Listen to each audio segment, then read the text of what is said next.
Innal hamdalillah nahmaduhu wa nasta'inuhu wa nastaghfiruh wa na'udzu billahi min sururi anfusina wa min sayyiati a'malina may yahdihillahu fala mudhillalah wa may yudlil fala hadiyalah.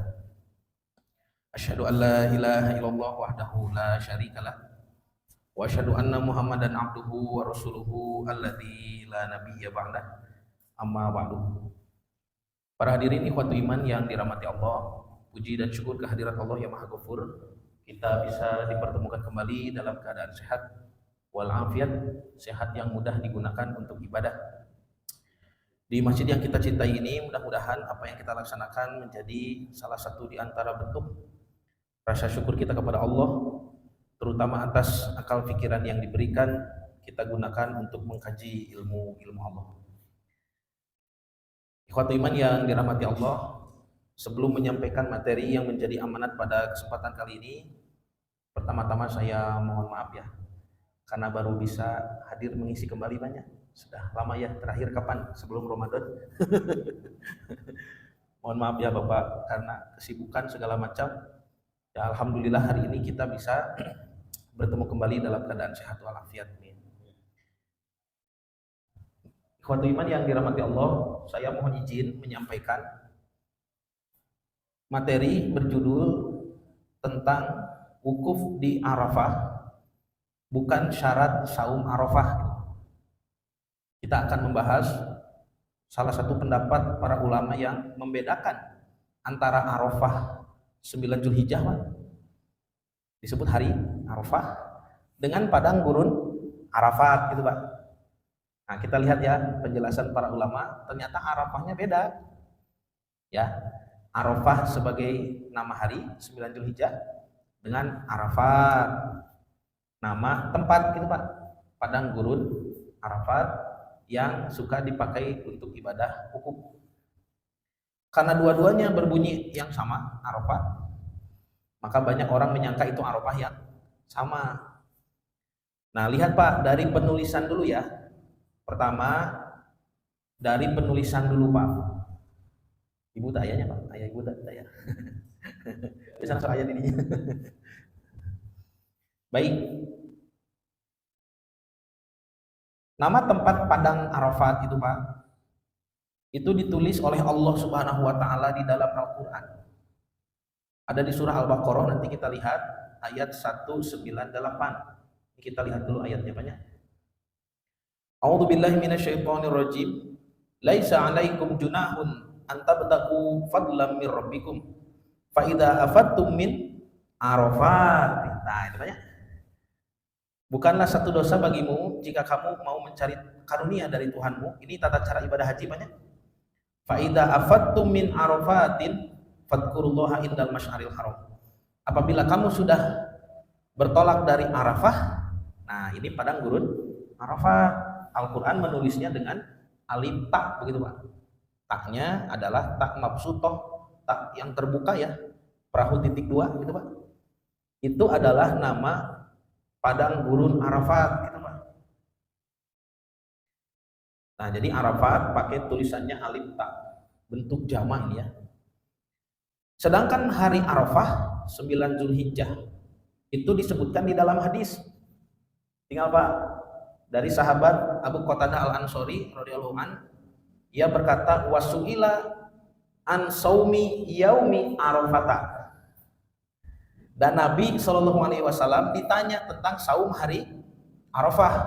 Di sini Arafahnya pakai tamar butoh, tak nubuleut ya Pak. Faqala, Nabi Shallallahu alaihi wasallam menjawab, yukaffirus sannatal madiyata wal baqiyata. Saum Arafah itu menghapus dosa setahun yang lalu dan setahun yang akan datang. Dosa apa yang dihapus? Dosa kecil yang tidak terasanya, dosa-dosa yang halus yang tidak terasa dibersihkan. Hari itu dosa korupsi 200 triliun, dosa saum Arafah banyak. Nah, itu mah dihapus banyak.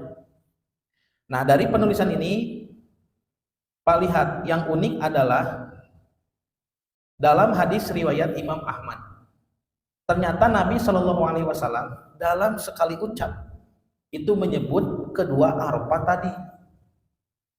Nah, di sini disebutkan Rasulullah Shallallahu Alaihi Wasallam bersabda, al hajju arafat, salasan, 3 kali Nabi bilang al hajju arafat, al hajju arafat, gitu Pak.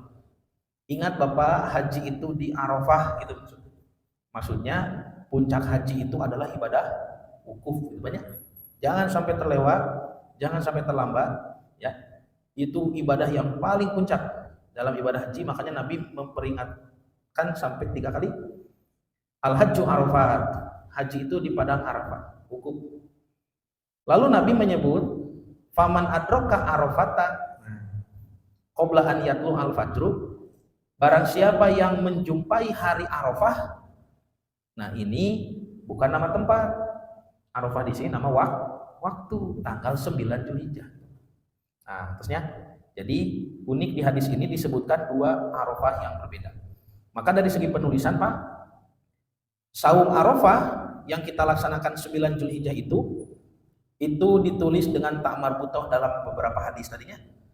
Sedangkan padang gurun Arafat, tempat ibadah wukuf, itu Allah Subhanahu wa taala mengabadikannya di surah Al-Baqarah 198 tadi ditulis dengan alif ta, gitu Pak. Nah, ini dari segi penulisan lafaz. Nah, sekarang yang kedua, dari latar belakang penamaan. Kenapa 9 Zulhijjah disebut Arafah dan kenapa tempat wukuf itu disebut padang Arafat?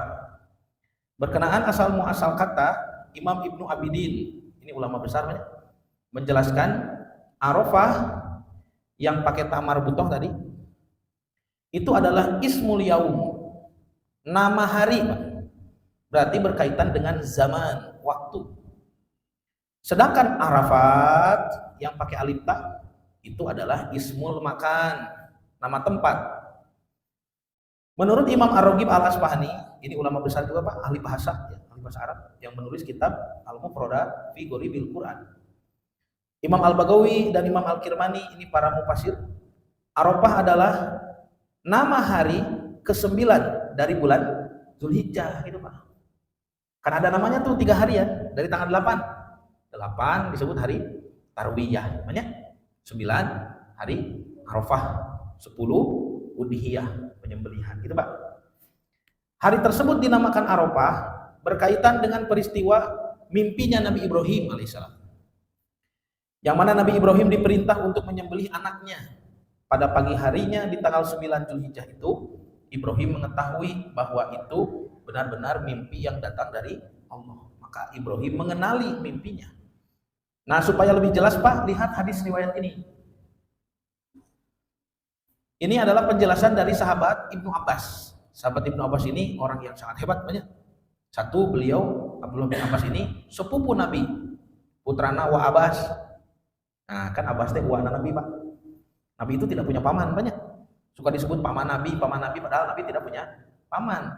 Karena bapak Nabi itu Abdullah itu anak bungsu gitu.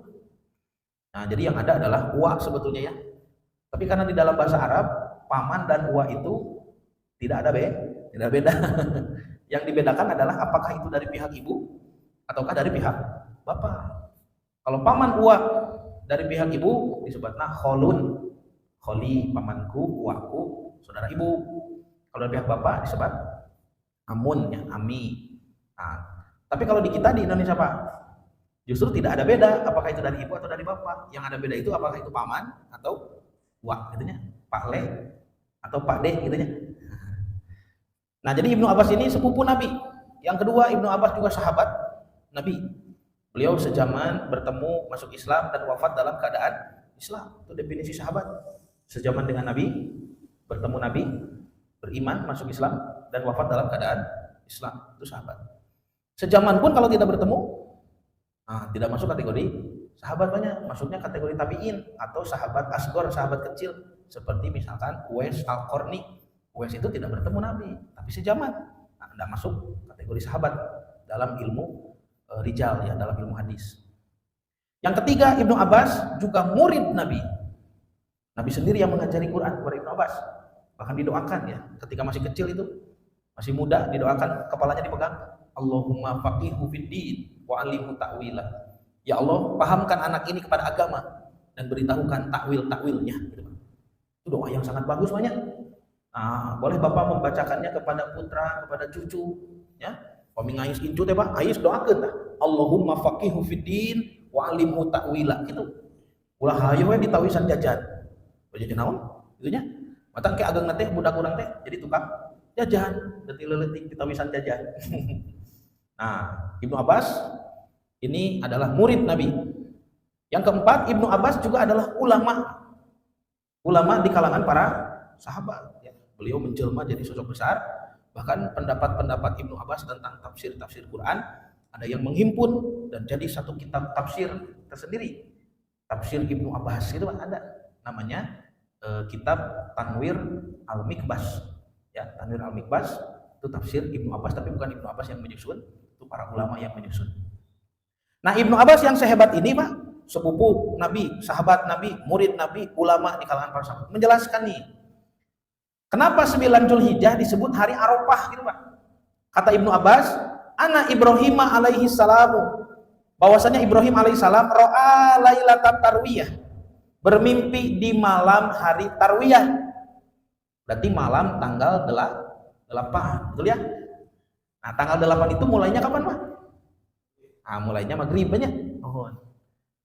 Berarti dari tanggal 7 hari tanggal 7 Zulhijjah waktu maghrib itu sudah masuk tanggal 8. Nah, malamnya bermimpi. Apa mimpinya? Fi manamihi, dalam mimpinya itu annahu yu'maru bidzabi ibnihi. Bahwasanya ia disuruh untuk menyembelih putranya. Tapi ini mimpi baru sekali, Pak. Nanti mimpinya 2 kali ya. Sampai yakin itu. Ini baru mimpi yang pertama.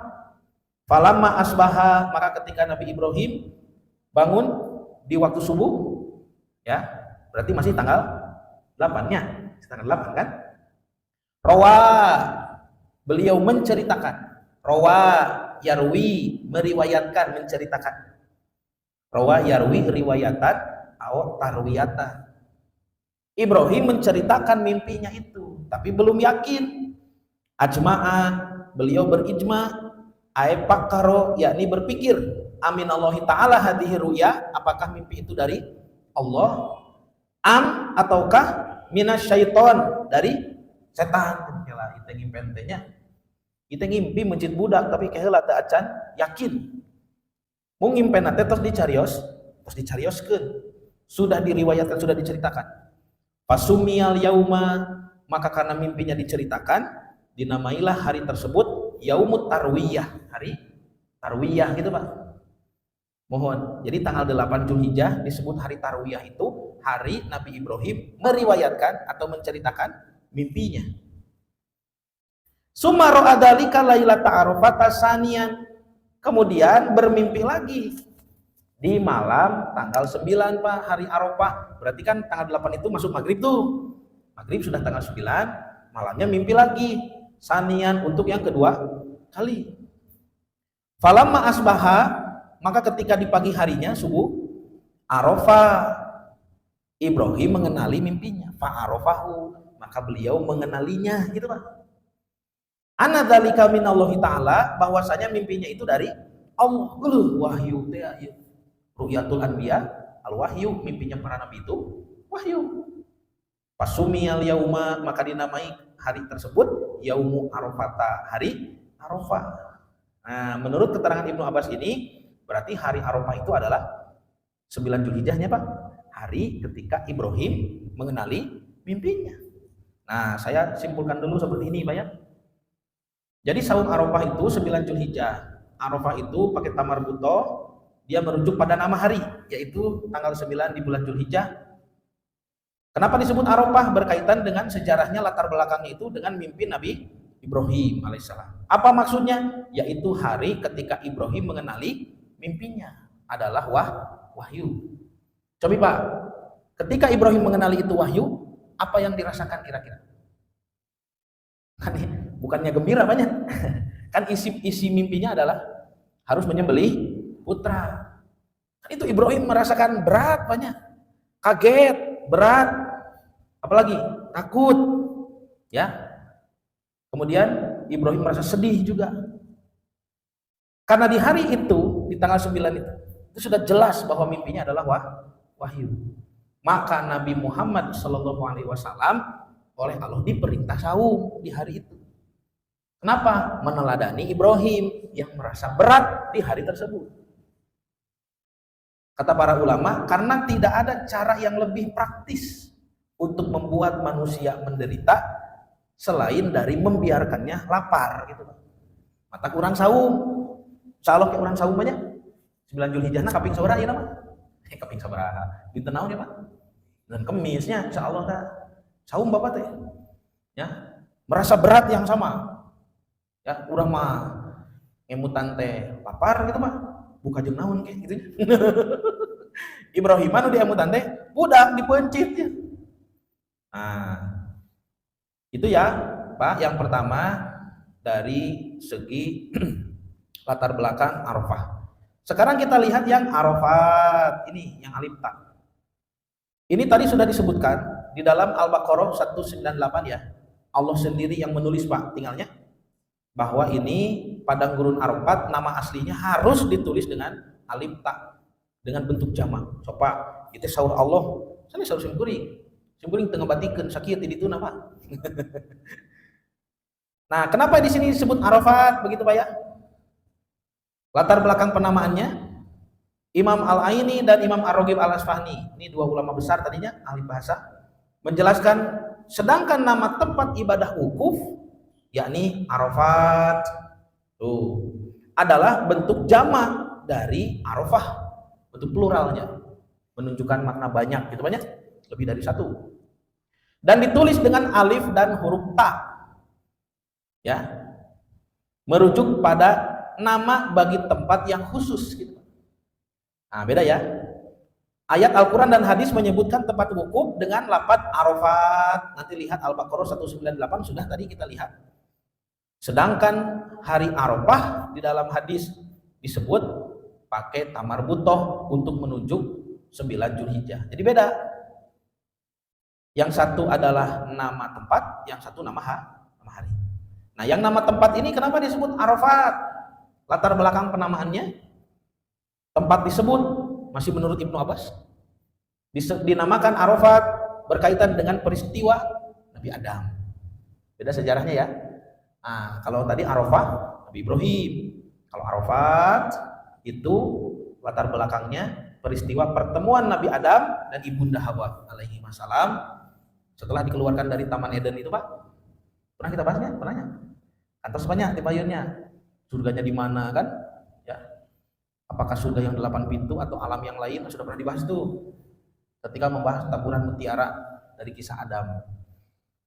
Maka Nabi Adam turun di India. Dalam riwayat disebutkan Adam turun di India. Sedangkan Ibunda Hawa turun di Jeddah, di Arab. Cari gitu, Pak. Dulu kan belum zaman GPS ya. Belum bisa Sherlock begitu, nggak bisa. Cek Siti Hawa teh, Sherlock atau Beb gitunya. Tidak, cari sendiri ya. Dan Ibunda Hawa nih ayahanda kita Adam alaihi wasallam sedang dalam nuansa bertaubat kepada Allah atas kesalahannya itu. Terus bertaubat keduanya, akhirnya Jibril alaihissalam datang setelah puluhan tahun itu. Ada riwayat menyebut puluhan tahun, ada yang menyebut 100 tahun, ada yang menyebut 300 tahun bahkan ya. Wallahu alam, tidak ada yang pasti, menunjukkan tidak penting gitu. Yang pasti lama begitu ya.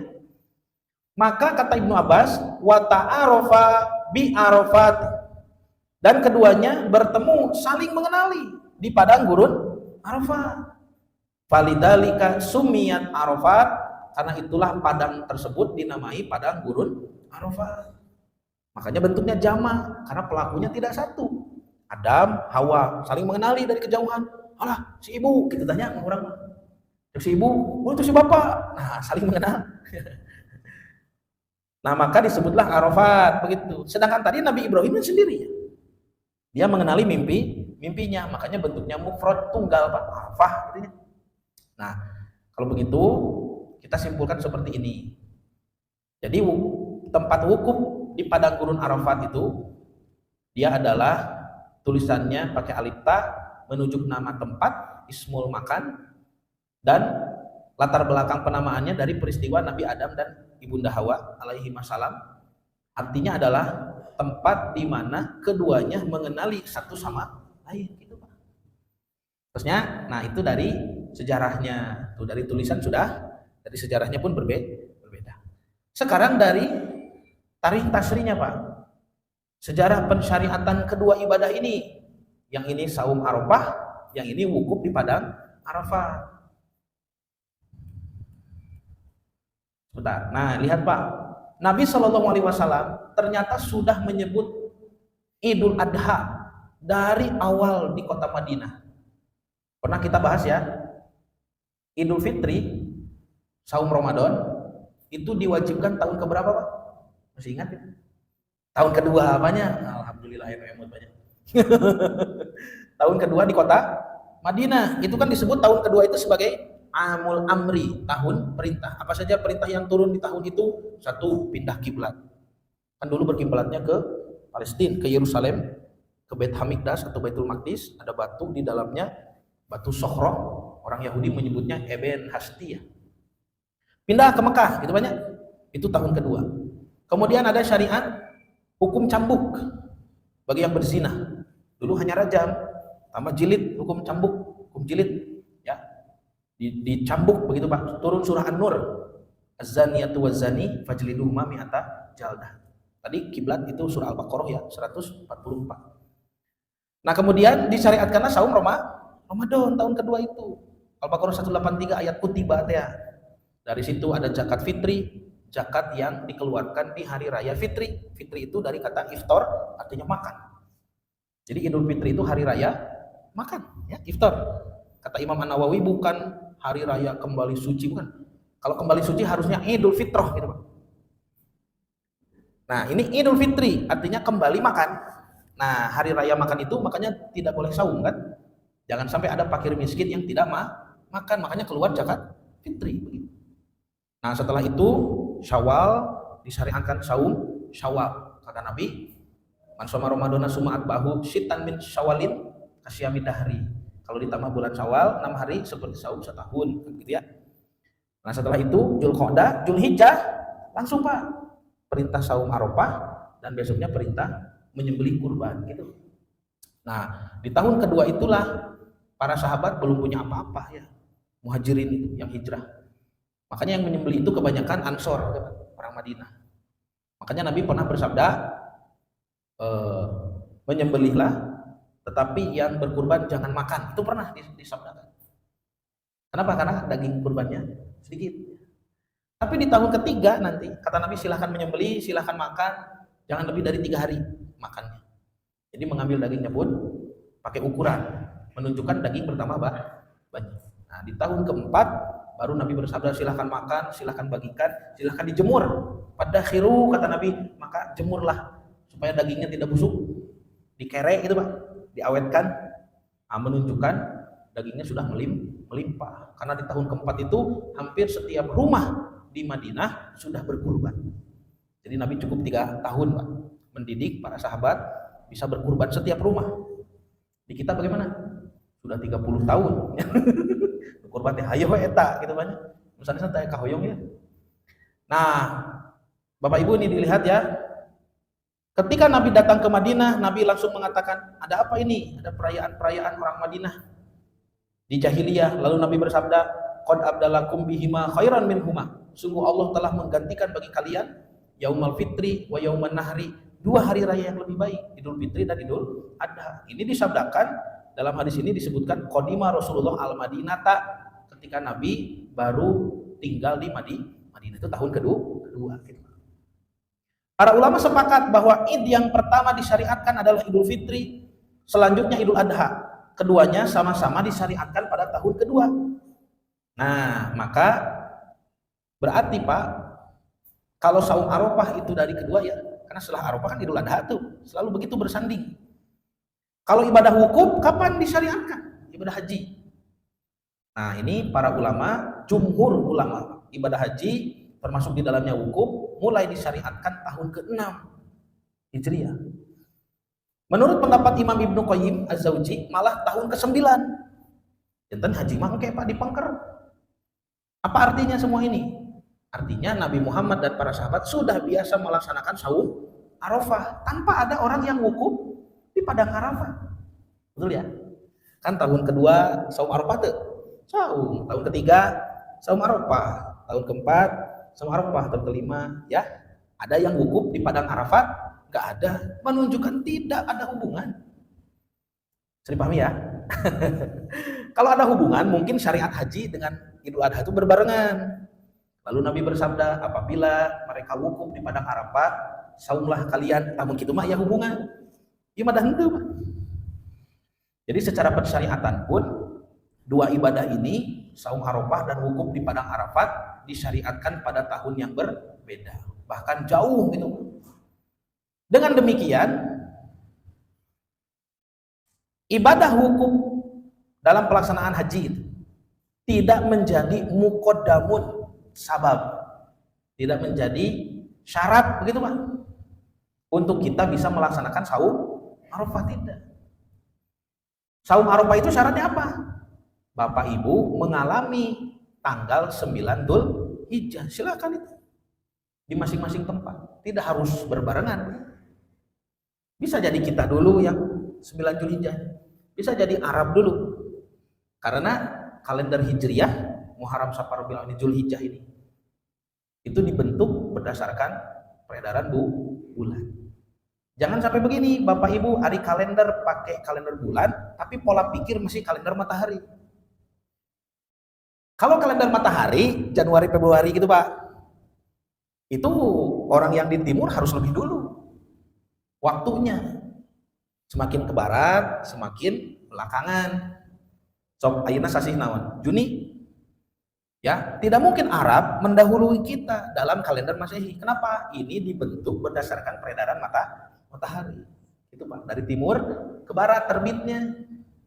Tapi Dzulhijjah itu kalender bulan.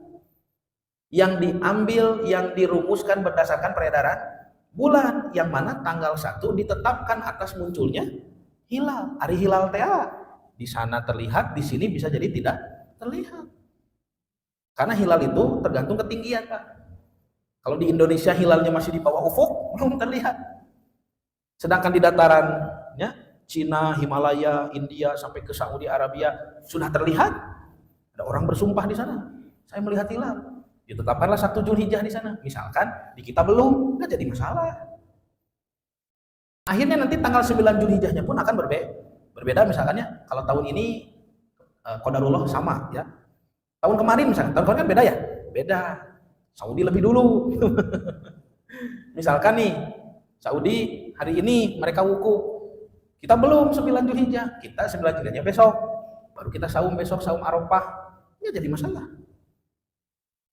Nah, nanti banyak orang mengatakan, Bapak saum apa? Kok saum Arafah sekarang? Kan wukufnya kemarin. Gitu Pak. Itu biasanya orang yang masih menyamakan antara 9 Dzulhijjah Arafah di situ dengan wukuf di padang Arafat, padahal sama sekali tidak ada hubungan. Dari penulisan berbeda, dari jenis nama juga beda. Ini nama hari, itu nama tempat. Beda nggak Pak nama hari dengan nama tempat? Beda dong. Hari pahlawan, aya jalan pahlawan bentennya. Hari pahlawan sareng jalan pahlawan benten. Hari kemerdekaan sareng jalan merdeka. Kita diurangi ayat contohnya bentennya. Bagaimana kalau ada orang menyamakan hari merdeka itu dengan jalan merdeka? Lieur atuh Pak. Kalau maupun disamakan, misalkan ini saum Arafah itu misalkan sama dengan ibadah wukuf di padang Arafat, harusnya jangan disebut hari Arafah, hari wukuf saja begitu. Masa diberi nama dengan nama padang kurungnya hari itu? Kan nggak nyambung Pak. Demo ya 212 di Monas disebut hari apa? Hari 212 hari demo, nggak disebut hari Monas. Betul ya? Nah, jadi jangan menganggap bahwa saum Arafah itu berkaitan dengan wukuf di padang gurun Arafat, tidak. Saum Arafah kita meneladani Ibrahim alaihissalam, bapak keimanan kita. Nabi Ibrahim merasa berat begitu di tanggal 9 Dzulhijjah karena fa'arafahu, dia mengenali mimpinya. Sedangkan padang gurun Arafat kaitannya dengan Nabi Adam. Fa'arafa, wa ta'arafa, dan keduanya saling mengenali. Dua-duanya mengenali. Ya. Makanya pakai kata Arafah dua-duanya. Ibrahim mengenali mimpi, Adam dan Hawa saling mengenali gitu Pak. Nah, jadi waktu pensyariatan saum Arafah dan Idul Adha itu lebih dulu disyariatkan daripada ibadah wukuf di Arafah. Dengan demikian, wukuf di Arafah bukan muqaddamah wujud atau syarat saum Arafah dan pelaksanaan Idul Adha. Berdasarkan berbagai keterangan tersebut, tampak jelas bahwa pendapat yang mengatakan waktu saum Arafah dan Idul Adha harus berdasarkan standar pelaksanaan wukuf di padang gurun Arafat itu merupakan pendapat yang lemah, sehingga tidak dapat dijadikan rujukan amaliyah. Nah, sekarang masalahnya kenapa banyak orang menyamakan? Gitu banyak. Nah, muncul masalah nih. Kenapa banyak orang menyamakan dua Arafah tersebut? Satu, dari bunyinya yang sama. Arafahnya. Dua, ternyata orang Arabnya sendiri termasuk di zaman Nabi menulis padang gurun Arafat itu sudah biasa menggunakan tamar butoh Arafah gitu Pak. Nah, ini masalahnya muncul. Jadi dulu di zaman Nabi, orang yang melek baca tulis itu, mereka tidak menulis semuanya sama padang gurun Arafat dengan alif ta. Ada sebagian penulis yang menulisnya dengan tamar butoh. Ini yang jadi masalah. Untuk menuju tempat yang dimaksud padang gurun Arafat, terkadang pula digunakan kata Arafah yang pakai tamar butoh. Dalam bentuk kata tunggal mufrad Arafah. Penggunaan kata Arafah yang tunggal seperti ini untuk tempat padang gurun Arafat bukanlah bahasa orang Arab tulen. Sanes bahasa Aribah, bahasa orang Arab asli sanes, tapi Arab musta'ribah, Arab yang sudah tercampur-campur. Nah, sedangkan Al-Quran kan bahasa Arab paling tinggi, masih menjaga kemurnian nama tersebut. Tadinya di Al-Baqarah 198, ya tah. Maka Al-Quran menuliskan padang gurun Arafat seperti ini menjadi pelajaran bagi orang Arab sendiri. Jadi Al-Quran menjaga kemurnian bahasa Arab. Al-Quran mengajari orang Arabnya sendiri bahwa Arafah yang kamu tulis untuk nama tempat dengan tamar butoh itu penulisan yang salah gitu. Makanya diabadikan. Hebat Quran apa? Diabadikan pakai alif ta-nya ini ya. Sehingga harusnya ayat inilah yang menjadi rujukan bagi orang Arab untuk menulis nama padang gurun Arafat. Coba. Nah, jadi di zaman Nabi pun sudah disebut Arafah juga. Sebagiannya ada yang menyebut tadi alif ta dibedakan. Ini hadis yang tadi kita baca ya. Tapi ada juga yang menulisnya Arafah saja begitu. Makanya nah ini terjadi pergeseran makna begitu. Setelah dianalisa baik dari sisi asal muasal kata maupun latar belakang penamaannya, sebagaimana terurai sebelumnya, diambil kesimpulan satu, penamaan Arafah baik sebagai nama hari 9 Zulhijjahnya Ismul Yaum maupun nama tempat Ismul Makan padang gurun sudah digunakan kedua-duanya pakai tamar butoh sebelum disyariatkan ibadah haji. Dua, penamaan Arafah bukan karena pelaksanaan wukuf dalam ibadah haji, bukan karena fi'lun, bukan karena pekerjaan wukuf. Dengan kata lain, fi'lun, wukuf ibadah haji, bukan muqaddamah wujud penyebab adanya penamaan Arafah. Nah, berkenaan dengan struktur kalimat ini, Nabi Shallallahu Alaihi Wasallam cerdas Pak. Nabi mah kalau menyebut saum Arafah disertai kata yaum. Eta Nabi mah apik tah. Kan di zaman Nabi sudah terjadi penulisan Arafat itu juga pakai tamar butoh Arafah kene. Untuk bisa membedakan ya, ketika Nabi menyebut saum Arafah ini adalah nama hari, bukan nama tempat gurun itu. Maka Nabi membubuhkan kata yaum sebelum kata Arafah. Jadi Nabi menyebutnya saumu yaumi Arafah. Saum hari Arafah. Nah, itu hebatnya Nabi mah. Nabi mah cerdas dan jelinya. Supaya tidak salah paham, saum itu hari Arafah. Jika kita telusuri di dalam kutubus sittah, ini kitab-kitab hadis yang 6 banyak. Sahih Bukhari, Sahih Muslim, Musnad Ahmad, ya, Sunan Abu Daud, Sunan At-Tirmidzi, dan Sunan Ibnu Majah. Ini 6. Ada juga nanti penyebutan kitab yang 9. Tambah lagi Sunan Al-Baihaqi, An-Nasa'i, Al-Baihaqi dan Mustadrak Imam Al-Hakim. Nanti ditambah Al-Muwatta Imam Malik. Jadi 9 itu sebetulnya 9 tambah 1 gitu. Bapak gaduh di bumi, gaduh teu? Sahih Bukhari gaduh teu? Henteu nya, Sahih Muslim, henteu Musnad Ahmad. Tuh bagaimana kita mau paham agama kita, Pak? Ini kita merujukannya saja kita tidak punya. Belilah, bayar. Yang terjemahannya saja sudah banyak. Jadi kan Islam itu bersumber pada Quran dan Sunnah. Quran kita punya. Tafsirnya punya Pak? Punya lahnya Ibnu Katsir wae mah piraku teu gaduh. Tafsir Jalalain wae mah. Harus punya, Pak, demi Allah. Kalau Bapak Ibu tidak punya dan tidak pernah menunjukkan pada istri, pada anak, di akhirat nanti kita dihisab. Kenapa tidak mengajarkan kepada anak cucu kita sumber-sumber Islam ini? Quran ini tafsirnya. Contoh misalkan saya di pesantren Ibnu Hajar, di pesantren Tajibul Wasiyah, ya, kita punya 74 jenis kitab tafsir. Itu uang dikumpulkan berapa juta sudah, jadi beli satu tafsir, nanti beli lagi versi yang lain. Tafsir itu banyak sekali. Hadis silahkan dikumpulin tanpa di pesantren banyak. Sahih Bukhari nya, Sahih Muslim na, Musnad Ahmad, Sunan Abi Dawud, Sunan An-Nasai, At-Tirmidzi, semua ya. So, Pak. Jadi justru menurut saya aneh, Pak, orang Islam tapi tidak kenal kitabnya sendiri. Nanti apa bedanya dengan orang Kristen? Orang Kristen itu nggak tahu Bible-nya, Pak. Tidak ada yang hafal. Ditanya satu ayat pun tidak ada yang bisa menjawab. Nanti kalau ada orang Kristen silahkan ditanya. Bang, itu kan dia sok baca Bible saya tuh, nggak ada yang bisa, Pak. Apalagi kalau ditanya bahasa aslinya. Karena mereka kitabnya terjemahan semua. Nah, Bapak Ibu, setelah dicari dalam kitab-kitab hadis yang enam ini, Nabi selalu menggunakan kata yaum gitu, Pak. Itu unik ya, sabda Nabi tentang saum Arafah itu selalu disebut saumu yaumi Arafah atau siyamu yaumi Arafah. Itu, Pak. Sedangkan yang tidak pakai yaum hanya disebut 2 kali. Jadi saum yaumi Arafah 15 kali, siam yaumi Arafah 5 kali. Yang tanpa yaum itu 2 kali. Itu sudah dicari dalam Bukhari, Muslim, Ahmad, Abu Daud, At-Tirmidzi dan Ibnu Majah. Masalah banyak? Bisa lah ya. Tos bisa pada diteraskeun? Bade euy. Diteraskeun? Siap, insyaallah. Ya, saya tutup dulu. Aqulu qouli hadza wa astaghfirullah li wa lakum. Wassalamualaikum warahmatullahi wabarakatuh. Abduhu wa rasuluhu alladzi la nabiyya ba'da amma ba'd.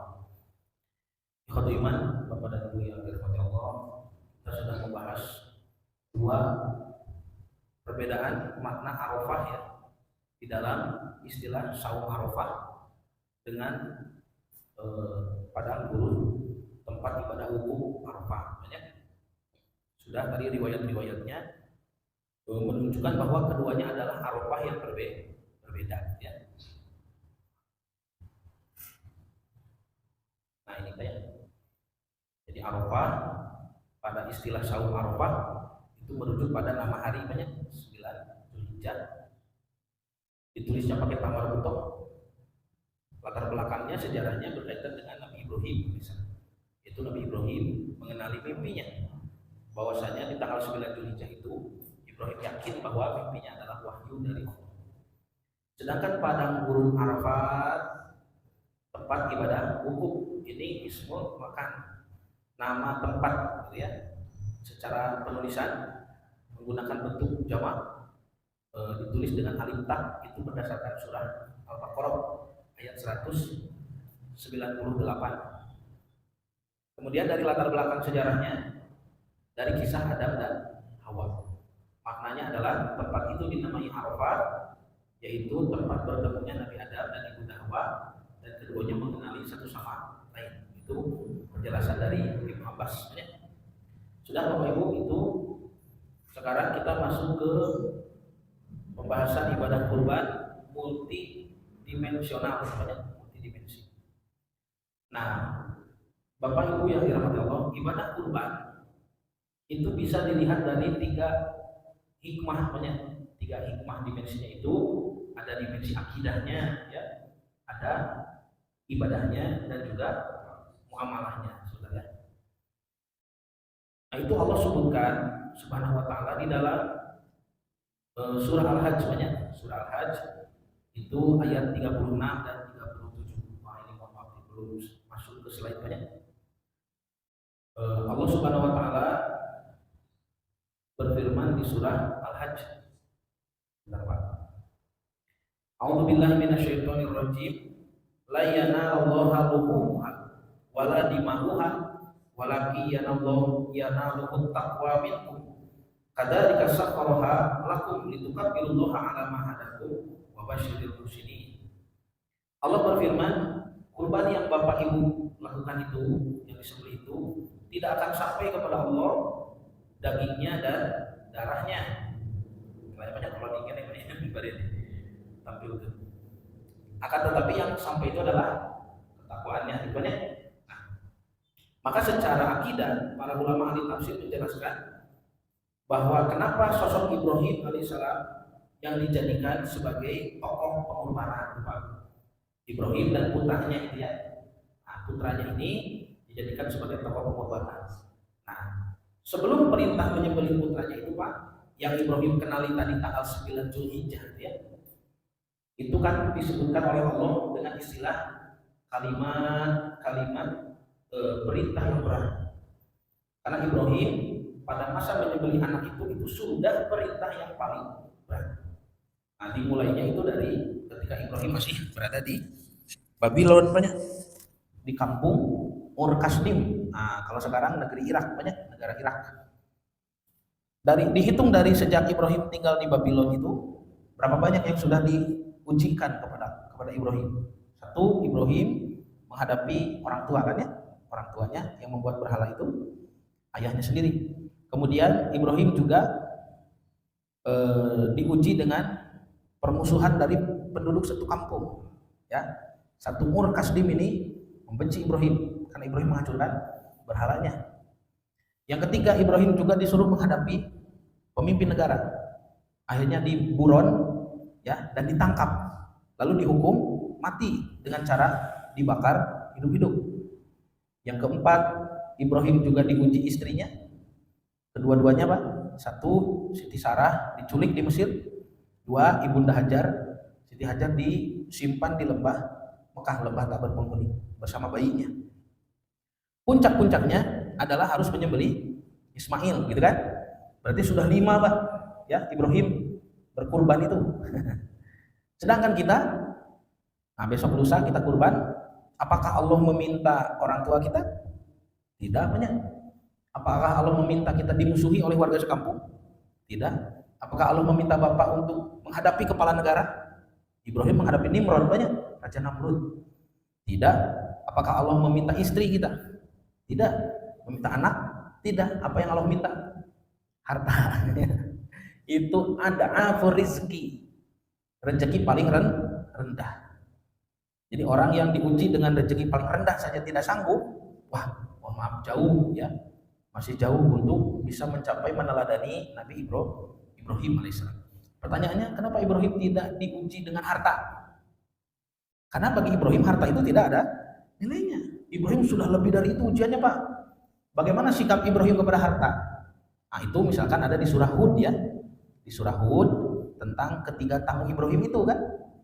Datang 3 orang tamu ke rumah Ibrahim yang nantinya kita tahu itu malaikat ya banyak.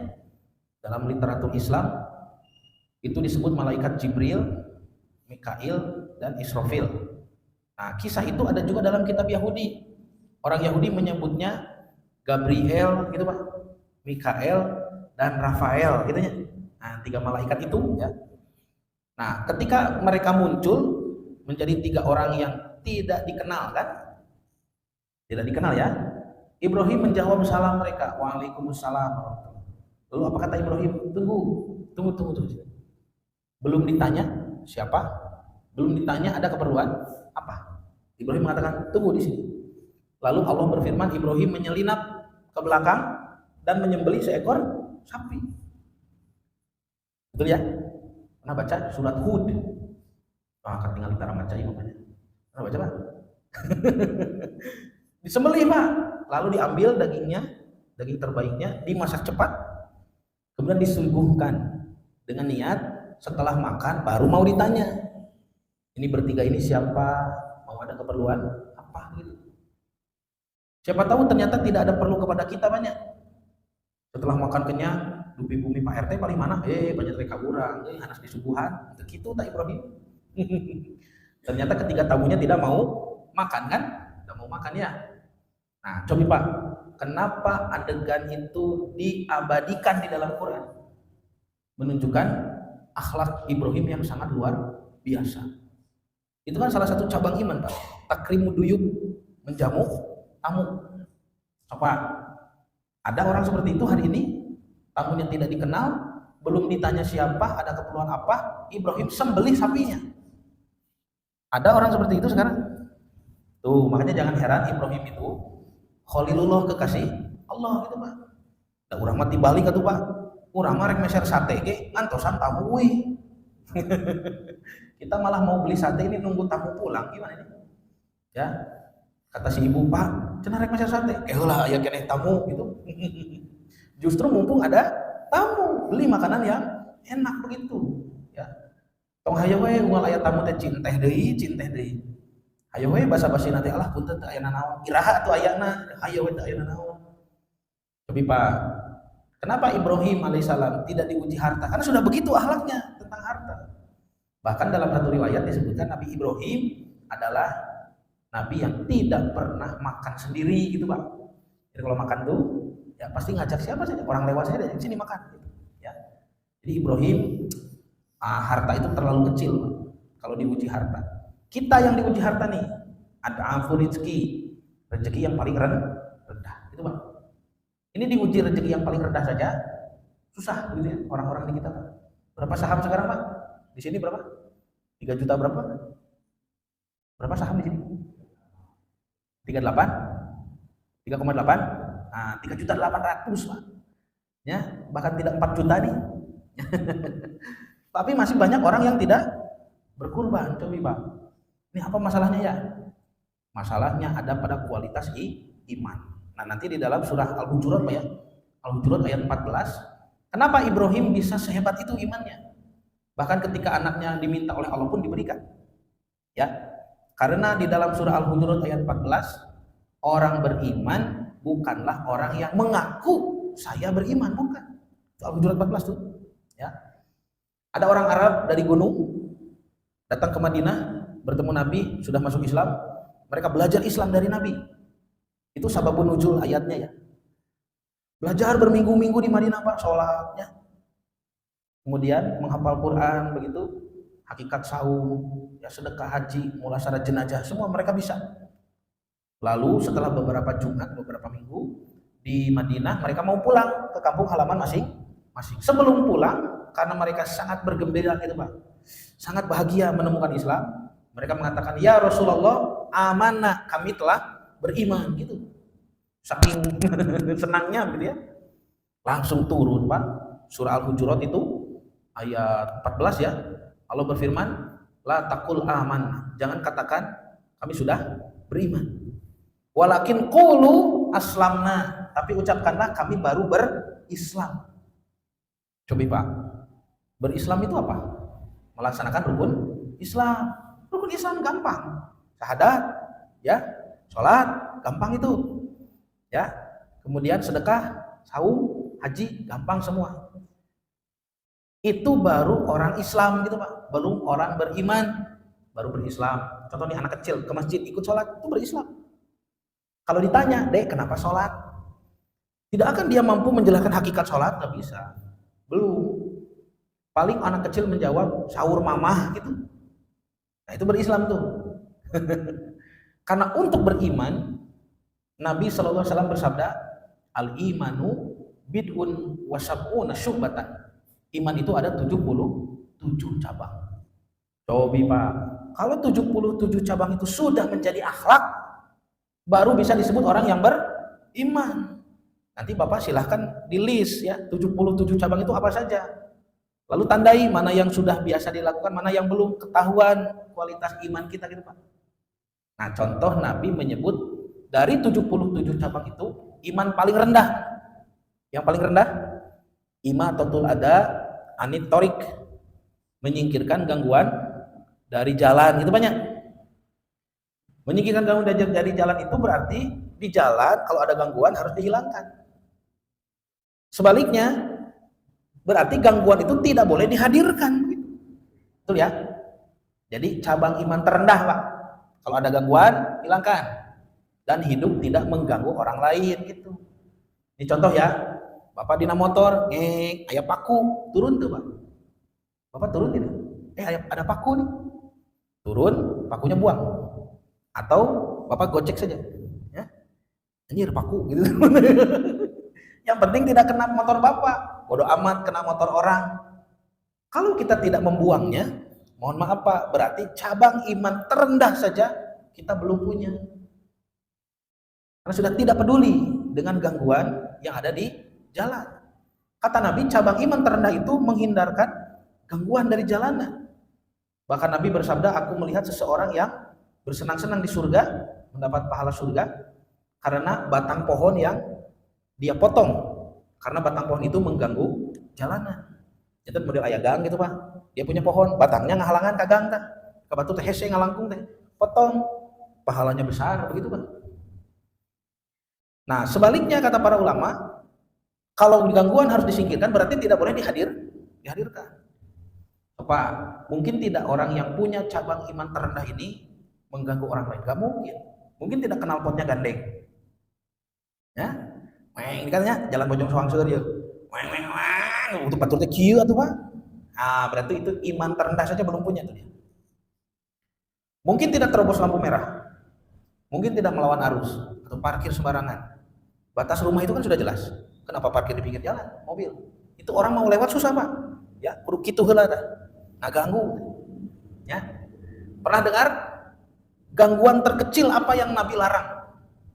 Kata Nabi, la yamsi ahadukum binahlin wahidah. Janganlah salah seorang di antara kalian berjalan dengan satu sendal. Pernah dengar? Kenapa tidak boleh jalan pakai satu sendal?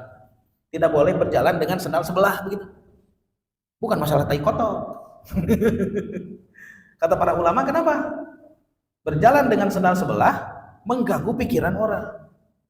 Sok bapak ke masjid, nganggo sendal sabelah. Da batur teh ngahulang atuh. Nah, sendal sabelah si bapak eta. Itu terganggu orang lain, Pak. Gangguan sekecil itu saja tidak boleh. Kata Nabi, falyakhulahuma jami'an aw nakhlahuma jami'an. Kalau mau pakai dua-duanya, kalau mau lepas dua-duanya. Nah, itu gangguan kecil, Pak, saja tidak boleh. Makanya Nabi bersabda, al-muslimu man salimal muslimuna min lisanihi wa yadihi. Itu orang Islam itu orang yang orang lain selamat dari perbuatan dan dari ucapannya, tidak mengganggu orang. Justru saya menemukan pelajaran cabang iman ini malah ada di negara orang kafir. Saya dulu kuliah S2 itu di Tokyo banyak, di Jepang. Justru di Jepang itu ada pelajaran di anak SD itu tentang meiwaku. Meiwaku itu mengganggu orang lain. Gak boleh. Ya, karena saya dulu jurusan pendidikan banyak, kurikulum pendidikan. Maka saya ke sekolah-sekolah Jepang itu melihat. Nah itu meiwaku Pak, kalau duduk di kelas ya, di bangku itu kakinya keluar. Itu tidak boleh itu dimarahi oleh gurunya orang Jepang, tidak boleh. Ya. Kenapa? Karena tidak menghalangi jalan, tidak. Tapi orang yang lewat kok harus melihat kaki? Kenapa ada kaki di situ? Terus sampai sebegitunya Pak, ya. Pendidikan di Jepang itu. Nah, padahal di kita pun ada, ini pendidikan cabang iman. Ya, cabang iman terendah itu tidak mengganggu orang lain. Nabi menyandingkan dengan cabang iman di atasnya. Kata Nabi, setelah itu cabang iman selanjutnya berarti 77, 76 ya Pak. Al-haya'u subbatun minal iman, dan rasa malu adalah sebagian dari cabang iman. Memiliki rasa malu itu cabang keimanan. Oleh Nabi disandingkan, kenapa? Karena orang yang tidak mengganggu orang lain itu harus membutuhkan rasa malu. Malu pakai sendal sebelah tadinya. Malu knalpotnya gandeng. Malu menerobos lampu merah, melawan arus, gitu Pak, ya. Parkir sembarangan, menghalangi orang, harus malu. Karena itulah cabang iman terendah disandingkan dengan rasa malu. Nah, belum itu apa Pak 77 itu. Kalau Nabi Ibrahim, Ibrahim sudah menjadi akhlak semua. Kalau Bapak, Ibu ingin tahu siapa orang yang 77 cabang ini sudah menjadi akhlak, itulah Nabi Ibrahim gitu Pak. Nah, ini kurban dimensi akidah Pak. Ketika Ibrahim diuji, ya, 5 ujian berat tadi, betul ya? Intinya apa? Allah meminta ketakwaannya, imannya, hatinya. Allah meminta apa yang dicintainya. Berikan. Diberikanlah itu hakikat kurban dimensi akidah. Nah, Bapak Ibu yang dirahmati Allah. Ini tentang pengorbanan Ishak nanti saja dulu ya. Panjang dikit banyak. Kurang karena dimensi helawanya. Sedangkan dimensi ibadah apa? Kan dimensi akidahnya tadi ya. Allah menguji Bapak, meminta kepada Bapak dan Ibu sesuatu yang Bapak Ibu cintai. Itu harta. Itu paling rendah. Ya. Diminta. Nah, mudah-mudahan kita lulus nih ujian. Itu dimensi akidah. Meneladani Nabi Ibrahim. Dimensi ibadahnya, nah disebutkan di Al-Hajj tadi ya. Ini ayat ke-36-nya. Wal budna ja'alna halakum min sya'airillah. Dan al-budnu itu hewan-hewan ternak besar, Pak, seperti unta, sapi, kerbau, ya, termasuk juga domba, kambing. Ja'alna halakum min sya'airillah, dijadikan oleh Allah menjadi sebagian dari syiar-syiar Allah, ciri keagungan Allah itu. Lakum fiha khair, pada binatang-binatang itu kamu mendapat kebaikan. Fadhkurusmallah, nah ini, maka sebutlah nama Allah alaiha ketika menyembelihnya. Sawapa, biasanya kamu menyembelihnya dalam keadaan berdiri, gitu ya. Orang Arab kan, Pak, mencit ontana sambil berdiri ya. Unta kan lehernya panjang tuh. Itu hewan-hewan leher panjang, Pak, jerapahnya, angsa, begitu. Disembelihnya di mana? Di sini atau di sini? Di mana kira-kira, Pak? Di sini jawabannya. Kan pertanyaannya di sini atau di sini, jawabannya di sini, gitunya. Ya, ternyata di sebelah bawah ini ya. Nah, di sini ya. Itu kan di apa namanya, Pak? Ya. Naon gitu teh, Pak. Ya. Kalau kita kan dibacok, kalau dibacok matunya kesannya negatif ya. Nah, itu kan cara menyembelih unta. Jadi untanya berdiri langsung, Pak, disabit begitu ya. Nah, disabit. Nah, itu langsung roboh nanti. Allah berfirman, fadhkurusmallah 'alaiha sawapa. Sebutkanlah nama Allah ketika kamu menyembelihnya. Ini dimensi ibadah begitu. Jadi dimensi ibadah itu dari mulai kriteria hewan, gitu, Pak. Hewannya ya harus sehat, cukup umur, tidak boleh cacat dan seterusnya. Kemudian nanti dalam segi waktu juga ya. Syiar-syiar Allah ini ada waktu yang Allah tetapkan. Kalau berkurbannya sebelum 10 Zulhijjah boleh tidak? Tidak boleh. Sebelum sholat Id nggak boleh ya, harus setelah sholat Id begitu. Makanya disebut udhiyah dari kata duha, artinya pagi hari ya, karena disembelihnya di waktu duha. Nah, sampai ketika hewan itu sudah cukup kriteria, waktu pelaksanaannya sudah tepat, nah, tinggal cara menyembelih kan, itu ibadah semua, Pak. Kurban dimensi ibadah, berarti membahas kaifiat, kaitan dengan hukum fikih, sah atau tidak sah begitu. Ya. Cara pisaunya, menyediakan pisaunya harus bagaimana, harus tajam ya. Kemudian tidak didolimi hewannya, itu dimensi ibadah. Kemudian dimensi muamalah, lanjutannya, Pak, masih di ayat yang sama, surah Al-Hajj 36.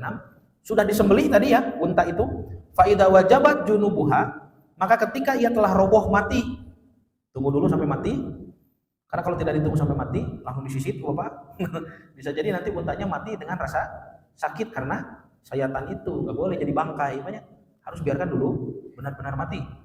Setelah itu apa? Fakulu, maka makanlah. Kenapa dimakan?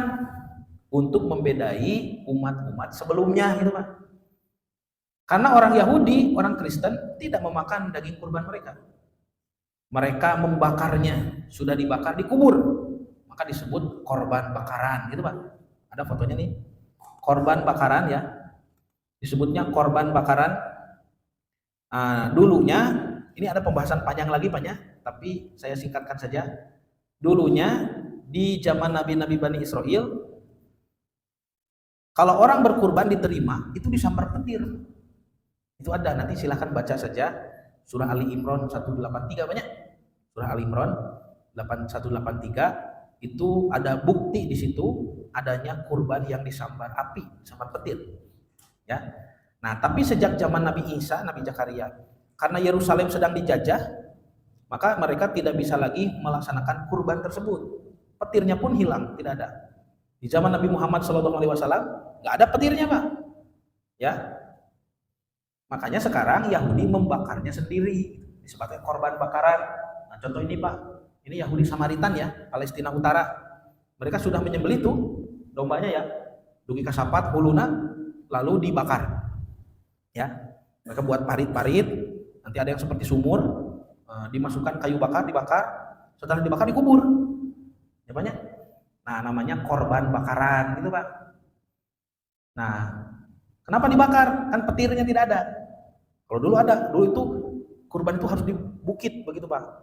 Setelah disembelih biarkan saja turun dari bukit, nanti ada petir menyambar. Doa. Itu tanda kurban diterima gitu Pak. Ada itu di Ali Imran 183, tapi kalau sekarang dibahas panjang deui gitu tanya. Nah, di zaman Nabi Isa tidak ada, zaman Nabi Muhammad pun tidak ada. Kabayang pami ayeuna aya keneh Pak. Nya, ke Idul Adha teh seueur guludug gitu tah. Beres mencit teh cekur itu tah, cek panitia tanya alhamdulillah RW 10 ditampi gitu. Kebayang banyak seueur guludug. Nah, ini Yahudi Samaria tuh Pak. Mereka kurbannya di atas bukit ya. Karena dulu memang harus di bukit, di Gunung Gerizim ini. Palestina Utara. Ini kitab Taurat mereka. Saya bandingkan kitab Taurat mereka ini dengan Taurat yang biasa. Taurat versi Yerusalem itu Taurat Samaria ini lebih tebal, lebih banyak isinya. Terus Bapak Ibu, jadi di sini kurban dimensi ibadah. Mohon maaf, dimensi muamalahnya adalah dimakan. Nah, karena Yahudi dulu tidak makan. Ya. Orang Arab jahiliyah pun mereka berkurban, dimakan tidak? Tidak dimakan. Darahnya dilumur-lumuri ke Ka'bah, gitu Pak. Dagingnya disimpan di sekitar berhala, dan mereka mengharamkan diri untuk memakannya. Nabi Muhammad diperintah oleh Allah, makan Muhammad. Kenapa dimakan? Ini kan tadi ayatnya pertamanya apa? Kalimatnya. Lan yanalallahu luhumuha wala dimauha. Tidak sampai darah dan dagingnya kepada Allah. Tidak butuh Allah darah dan dagingnya. Silakan kamu saja yang makan. Nah, makanya ketika Ibrahim menyembelih Ismail itu, ya, ketika pisau itu sudah menempel, diberhentikan oleh malaikat. Cukup Ibrahim. Kenapa? Tidak butuh darahnya. Tidak butuh kematian itu. Allah tidak butuh daging Ismail. Tidak. Yang Allah butuhkan, nah, keimanan kamu Ibrahim yang sudah bersungguh-sungguh mau menyembelihnya. Karena sudah sungguh-sungguh, cukup begitu. Hanya itu yang Allah harapkan. Makanya Bapak Ibu, ketika nanti besok lusa hewan kurban kita dipotong, kata Nabi bagaimana? Sebelum darahnya itu menyentuh tanah, kurban Bapak Ibu sudah diterima oleh Allah Subhanahu wa taala. Sudah, ya.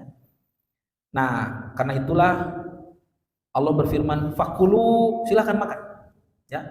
Bahkan Yahudi dengan kurang ajar, Pak. Saya baca dalam kitab Torahnya itu, kenapa dibakar? Karena Allah menyukai aroma daging bakar. Gitu. Orang Yahudi, ya. Nauzubillahi min dzalik. Kalau Allah menyukai aroma daging bakar, nanti manusia yang paling mulia di sisi Allah itu tukang sate. Karena tiap hari bakar daging. Bukan orang yang bertakwa. Tidak ya. Nah, Allah berfirman, "Kulu, makanlah." Berarti yang berkurban boleh makan? Boleh. Minha, darinya, dari daging kurban itu. Wa'at imu, yang kedua, dan berikan makan. Bagikan. Boleh. Siapa yang diberi? Satu, al-qani. Al-qani itu apa Pak? Orang yang merasa cukup. Qanaah ya. Qani itu dia tidak minta-minta. Mungkin Bapak juga pernah jadi al-qani ya. Kita minta nggak Pak? Minta-minta nggak daging kurban? Enggak. Tapi kalau diberi, ya alhamdulillah. Paminta dipasihan, terus sawiosnya. Terus bukan Bapak teh ngontrol ka panitia. Arang harus digeber ya, jadi beri dagingnya gitunya. Itu al-qani. Ya kita mampu beli sendiri daging untuk makan. Ya nggak usah minta-minta. Nah, itu qani. Tapi ada juga al-mu'tar. Memang dia meminta. Memang butuh untuk dirinya dan keluarganya. Pak, saya minta dagingnya. Boleh dikasih? Boleh. Yang tidak minta saja dikasih. Apalagi yang minta, begitu. Boleh. Ya, jadi 3 kelompok yang diberi makan dari daging kurban. Mudohi atau kurbani, orang yang berkurban. Al-qani, orang yang tidak minta-minta. Ya banyak. Bagikan. Dan al-mu'tar, yang jelas-jelas meminta. 3 kelompok ini diberi makan, maka inilah dimensi muamalah, gitu Pak. Ibadah kurban. Jadi dimensi akidahnya, Bapak Ibu meneladani Ibrahim, Allah meminta apa yang kita cintai. Ibrahim sudah sampai pada putra ujiannya. Kita baru harta. Itu akidah, ya. Tidak sampai daging dan darahnya, yang dibutuhkan adalah pengorbanan hati Bapak. Mengorbankan apa yang dicintai. Jangan sampai tidak berkurban, Pak. Jual saja apa yang ada yang Bapak cinta. Nah, sampai dah goes wae sok jual wae. Nah, jejer, musuk, wae jual, mending kurban gitu Pak. Kemudian secara ibadah, kaifiatnya, fikih, masalah sah atau tidak sahnya. Dari mulai kriteria hewan, tadinya, kemudian waktu pelaksanaan, cara menyembelih, membagikan dan sebagainya, itu adalah praktek ibadah. Kurban dimensi ibadah. Dimensi muamalahnya, memberi makan. Orang yang berkurban, al-qani yang tidak minta-minta, dan al-muqtar yang jelas-jelas meminta, itulah kurban dengan segala hikmahnya. Nah, di sini Allah berfirman, kadzalika sakhorna, kadzalika sakhorna laha, kadzalika sakhornaha lakum. Demikianlah Allah menundukkan hewan itu bagi kalian. Berarti Pak, hewan yang mau dikurbankan itu ridho tidak? Ini lihat, kadzalika sakhorna. Demikianlah hewan itu kami tundukkan. Tapi jangan aneh, jangan heran, nanti Idul Adha di televisi, di media banyak berita sapi kabur gitu Pak, sapi ngamuk, banyak sapi menyerang warga. Itu disengaja. Itu orang yang beriman, yang pola pikirnya sudah Qurani, Quran world view gitu Pak, tidak akan percaya dengan berita seperti itu. Kenapa? Allah berfirman, kadzalika sakhornaha, demikianlah kami tundukkan binatang. Jadi binatang kurban itu ridho Pak, mau disembelih. Sekarang ada berita kabur, ngamuk, menyerang warga. Nah, orang yang berpikir Qurani punya kesimpulan, ini disengaja, gitu Pak. Itu sapi kernyatu, ngeremus jukun, dicolokan, ya ngamuk kan tuh. Itu berita yang dibuat supaya syariat Islam terlihat buruk begitu. Tuh sapi nagih teu ridho kabur, itu ada yang memprakarsai, ada dalangnya, jangan dianggap kebetulan. Nah, Bapak, sekian dulu lah ya. Tadi ngebahas nondi. Cekapnya banyak? Cekap. Jadi kita sudah membahas makna Arafah pada 9 Zulhijjah, Saum, dan padang gurun Arafat. Itu dua Arafah yang berbeda. Artinya tidak ada kaitan satu sama lain. Ya, ibadah wukuf di padang gurun Arafat itu bukan syarat kita harus melaksanakan Saum Arafah, tidak. Ya. Penulisannya beda, sejarahnya beda, maknanya beda, tadi sudah dibahas. Nah, yang kedua kita bahas juga hikmah kurban dalam berbagai macam dimensi. Ya, ada akidahnya, Allah meminta apa yang kita cintai seperti Nabi Ibrahim. Ada ibadahnya, kaifiat, ya, pelaksanaannya, dan ada muamalahnya, di antaranya memberi makan tiga pihak tadi, kurbani, al-qani, dan al-muqtar. Sekian ya Bapak Ibu yang dirahmati Allah, yang bisa saya sampaikan pada kesempatan kali ini. Mudah-mudahan apa yang disampaikan menjadi tambahan ilmu yang bermanfaat, khususnya bagi saya sendiri, dan menjadikan motivasi beribadah kepada Allah lebih tinggi, terutama ibadah kurban yang akan kita jalani sebentar lagi. Semoga Allah Subhanahu wa taala menerima amal ibadah kita semua. Rabbana hablana min azwajina wa dzurriyyatina qurrata a'yun waj'alna lil muttaqina imama. Rabbana la tuzigh qulubana ba'da idh hadaitana wa hab lana min ladunka rahmah innaka antal wahhab. Rabbana atina fid dunya hasanah wa fil akhirati hasanah wa qina adzabannar. Aqulu qouli hadza wa astaghfirullah li wa lakum. Wassalamualaikum warahmatullahi wabarakatuh. Waalaikumsalam warahmatullahi wabarakatuh. Alhamdulillahirabbil alamin, kita simak bersama paparan ilmu yang disampaikan oleh Ustaz Nasrullah Muhyiddin. Jazakumullahu khairan katsiran Ustaz atas ilmunya yang bermanfaat. Sebelum kita akhiri, marilah kita bersama-sama menutup acara ini dengan baca hamdalah dan doa kafaratul majelis. Alhamdulillahirabbil alamin. Subhanallah